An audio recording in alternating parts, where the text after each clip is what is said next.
Oi, eu me chamo Hannes Chiafino e vou falar sobre a evolução da placenta em mamíferos. Antes de falarmos sobre a evolução da placenta, é importante entendermos os tipos de desenvolvimento embrionário. Existem três tipos: oviparidade, na qual o desenvolvimento é externo ao corpo dentro de um ovo; a viviparidade, que o desenvolvimento ocorre no trato reprodutivo feminino; e formas transicionais, na qual o ovo pode se desenvolver em outras partes do corpo, como em sapos que apresentam bolsas na pele para o desenvolvimento dos embriões. Os mamíferos são animais vivíparos. O registro mais antigo de viviparidade é um fóssil de um placodermo, que é o peixe representado na imagem, datado de 380 milhões de anos atrás. Esse fóssil apresentava uma estrutura muito semelhante à placenta. A viviparidade é um exemplo de convergência evolutiva, que é quando uma característica surge mais de uma vez, independentemente, em vários grupos de animais. No esquema abaixo tem a quantidade de vezes que a viviparidade surgiu nos grupos apresentados, e podemos perceber que nos mamíferos surgiu apenas uma vez. A viviparidade representa um gasto reprodutivo muito grande para as fêmeas, porque elas reduzem a quantidade de filhotes por evento reprodutivo e também gastam muita energia na nutrição do embrião em desenvolvimento. As possíveis vantagens evolutivas são a redução da exposição do embrião a predadores e aos efeitos da instabilidade ambiental. Junto com a viviparidade surgiu a placenta, que é um órgão fundamental no desenvolvimento embrionário. Sua principal função é a proteção do embrião, a promoção de trocas gasosas e de nutrição. Animais placentários também são amniotas, que são aqueles animais que apresentam âmnio. Na figura A temos um ovo de réptil ou ave e na figura B uma placenta de mamífero. Ambos são amniotos e podemos observar que eles apresentam as mesmas estruturas. O córion, que permite as trocas gasosas, o alantoide, que coleta resíduos nitrogenados, o saco vitelínico, que nutre o embrião, e o amnion, que protege o feto e previne ressecamento. Um fóssil de 150 milhões de anos atrás indica que essas estruturas surgiram primeiro no animal vivíparo e, posteriormente, alguns animais evoluíram para pôr ovos e tornaram-se ovíparos. Sendo assim, conclui-se que a placenta evoluiu dessas estruturas embrionárias que já existiam nos vivíparos, e a única diferença seria a maior complexidade na nutrição do embrião que a placenta apresenta. A placenta surgiu várias vezes em animais répteis, em peixes, só que nos mamíferos surgiu apenas uma vez há cerca de 200 milhões de anos. Existem três critérios na classificação da placenta. Primeiro, o formato, que ela pode ser difusa, comum em suínos; cotiledonária, comum em ruminantes; zonária, que é o tipo de placenta dos carnívoros; e discoide, que é comum em roedores e primatas. Ela também pode ser classificada pelo tipo de interdigitação, que seria a conexão das células da placenta com as células maternas, e pode ser com dobramentos, lamelar, trabecular, com vilosidades ou labiríntica. O último critério de classificação da placenta é a proximidade entre o feto e a corrente sanguínea materna.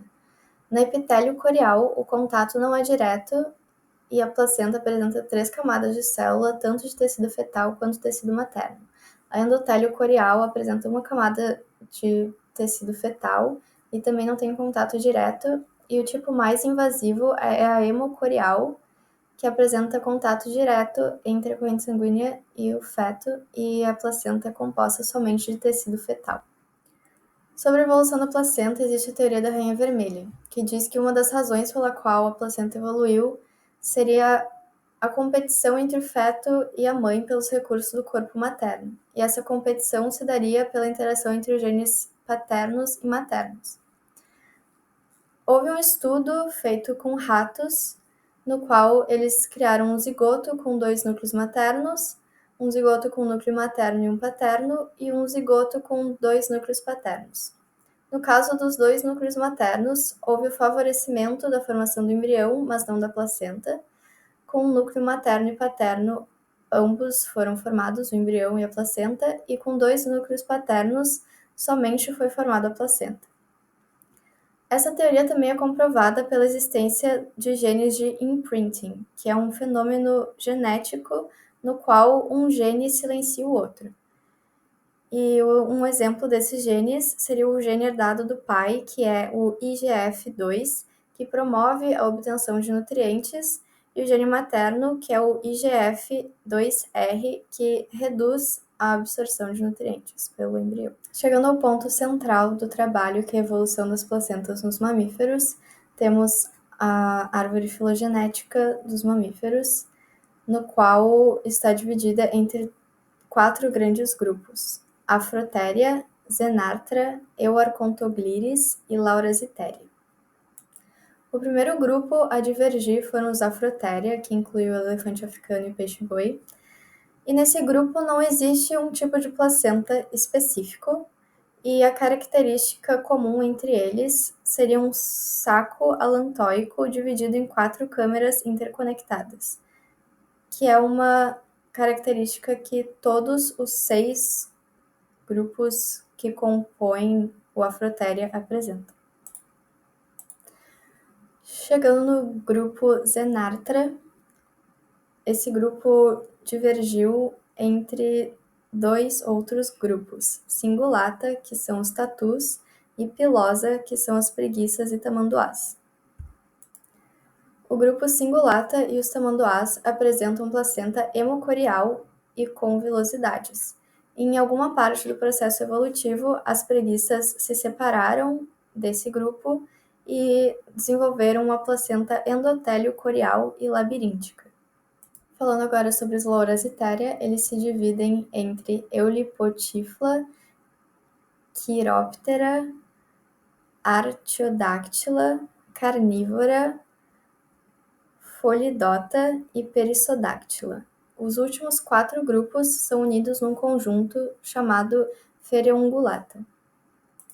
O primeiro grupo dos Laurasitéria, que são os Eulipotifla, apresentam placentas discoides, labirínticas, endotélio-coriais, e existem algumas exceções que apresentam placenta hemocorial.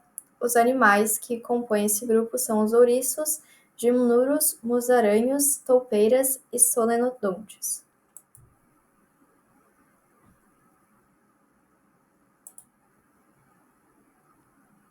Ainda falando sobre Laurasitéria, o grupo Chiroptera apresenta placenta hemocorial, discoide e labiríntica.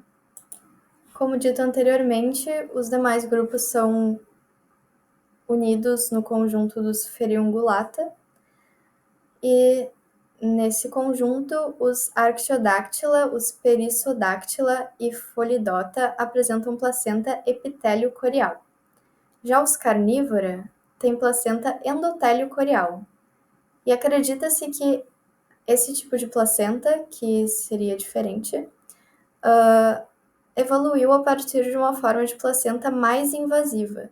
Então, houve uma reversão evolutiva na qual os carnívora voltaram a ter uma característica que tinha sido mudada ao longo do processo evolutivo. O último grande grupo dos mamíferos são os Euarchontoglires. Os grupos menores que compõem os Euarchontoglires são os roedores e os lagomorfos, que compõem o Glires, e os colungos, primatas e os musarânhos arborícolas, que compõem o Euarchonta. No subgrupo Glires, que inclui os roedores e os lagomorfos, a placenta é hemocorial, discoide e labiríntica. Já nos Euarchonta, os musarânhos arborícolas possuem placenta endotélio-corial, enquanto os dermópteros, que são os colungos, apresentam placenta hemocorial e labiríntica. A maioria dos primatas apresentam placenta hemocorial, exceto os lêmures, que têm placenta endotélio-corial. Concluindo a aula, podemos perceber que a evolução da placenta é muito complexa, cheia de idas e vindas, de divergências, e que a placenta não é um órgão comum a todos os grupos, que em cada grupo ela apresenta características diferentes e combinações diferentes das características, tanto de formato, interdigitação e proximidade do feto com a corrente sanguínea materna. E essa complexidade e diversidade de placentas se dá pela história evolutiva individual de cada grupo de animais, porque ao longo do processo evolutivo, cada um sofreu pressões evolutivas diferentes que exigiram a adaptação da placenta para compreender as necessidades embrionárias e de desenvolvimento. Agradeço pela atenção.